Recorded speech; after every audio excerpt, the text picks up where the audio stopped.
السلام عليكم، بسم الله الرحمن الرحيم. معكم سيف فانتراس من مراكن بروغرامين سكول. في هذا الدرس سنتعرف على تاج البريك. هذا التاج مهم جدا في تحرير النصوص. كيف ذلك؟ نكتب مثلا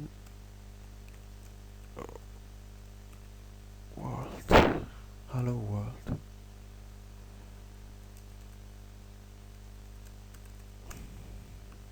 حسنا الجميع يعلم النتيجة. hello world, my name is سيف. الآن أريد أن هذه العبارة أن تكون في سطر جديد، يعني أريدها هنا تحت hello world. سنستعمل تاج البريك لنشاهد نتيجة بريك. كما نلاحظ لو وضعناها هنا